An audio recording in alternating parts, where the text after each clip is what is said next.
Ya, diterima atau tidaknya PK Saka Tatal ini akan berada di tangan Mahkamah Agung yang akan menerima nanti laporan dari hasil sidang pengajuan PK di PN Cirebon ini. Nah, untuk membahas itu kita akan sudah bersama dengan sejumlah narasumber, sudah hadir di studio. Ya. Ada Bang Pitra Ramadhani Nasution selaku kuasa hukum dari Ibtu Rudiana. Selamat pagi. Selamat pagi, Bang Pitra. Lalu ada Pak Ahyar Salmi selaku pakar hukum dan pidana dari Universitas Indonesia. Selamat pagi, Pak Ahyar. Selamat pagi.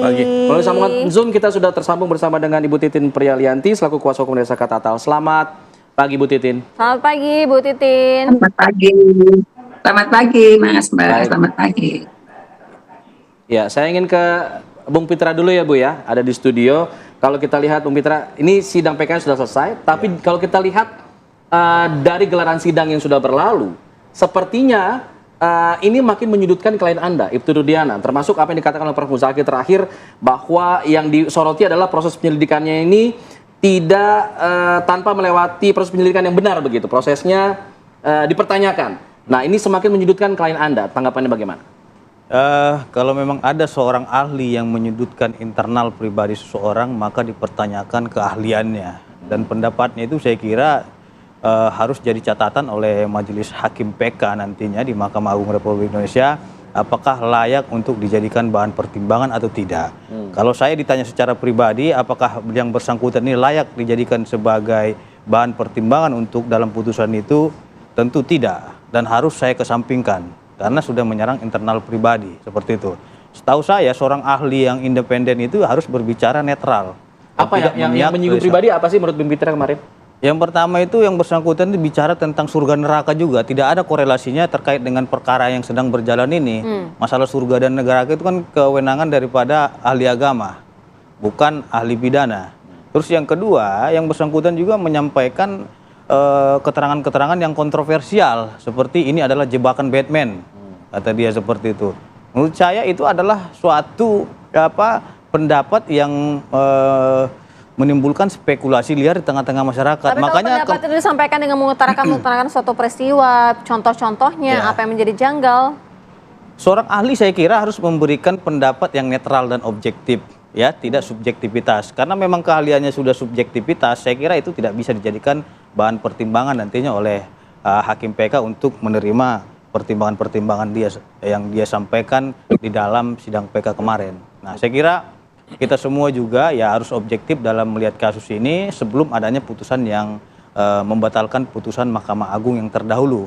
Nah, artinya kemarin juga saya sampaikan kepada Mbak Titin, di antara 10 novum itu saya melihat itu bukan novum, karena beberapa bukti mereka itu telah pernah diperiksa di Pengadilan Negeri Cirebon maupun di kepolisian. Jadi hanya 2 novum yang diterima ya? Seperti visum tadi. Visum kan mereka ajukan, visum itu kan sudah pernah diajukan di pengadilan dan sudah dilakukan pemeriksaan.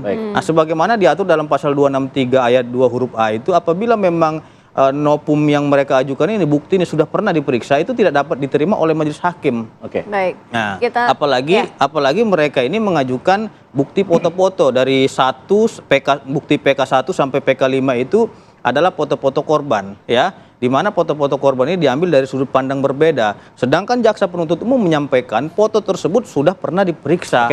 Nah, dan foto yang mereka ajukan itu belum ada hasil digital forensiknya. Baik, belum ada hasil digital forensik. Novumnya dicermati tadi oleh Bang Pitra. Tapi kita mau juga minta tanggapan dari Bu Titin. Itu tadi dikatakan Bang Pitra bahwa kemarin saksi yang dihadirkan beberapa waktu lalu dalam sidang PK itu dinyatakan tidak layak, Bu Titin.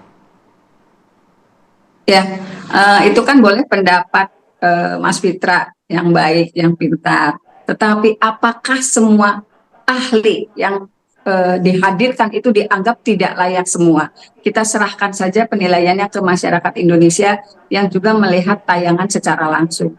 Mengenai bukti-bukti novum yang kata jaksa sudah pernah dihadirkan dalam berkas sebelumnya, silahkan dibuktikan jaksa punya apa. Kan yang sidang saya, Mas, yang sidang di 2016 itu saya yang tahu apakah ada foto-foto itu ada atau tidaknya di berkas Saka Tatal, kan yang tahu saya. Kalaupun misalnya jaksa berpendapat bahwa foto-foto itu pernah dihadirkan dalam sidang sebelumnya, luar biasa sekali vonisnya tetap pembunuhan dengan luka tusuk di dada dan perut. Karena foto itu tidak pernah ada luka tusuk. Luar biasa sekali kalau ada pemerkosaan. Karena foto yang disampaikan dalam novum itu bersihnya bagian kaki Vina sampai ke arah perut sampai ke arah atas dada itu luar biasa sekali. Kalau Baik. sudah ada foto itu di 2016, keputusannya masih ada pembunuhan dan pemerkosaan. Berarti dari dulu memang jaksa dan vonis itu sudah salah karena tidak pernah ada pembunuhan dan pemerkosaan. Mas Fitra, untuk jelasnya lihat Baik. aja deh berkas saya, Mas. Pusing saya ngomongin dengan Mas Oke. Fitra. Oke, Bu Titin, tapi dari sejumlah novum yang dihadirkan, dari 10 novum, hanya 2 yang diterima kabarnya. Nah, dengan 2 novum yang diterima ini, apakah Anda tetap optimistis bahwa ini akan dikabulkan oleh Mahkamah Agung? Tapi dijawab saja ya, Bu ya. Kita jeda dulu, kami kembali saat lagi tetap di sini. Apa kabar? Indonesia Pagi.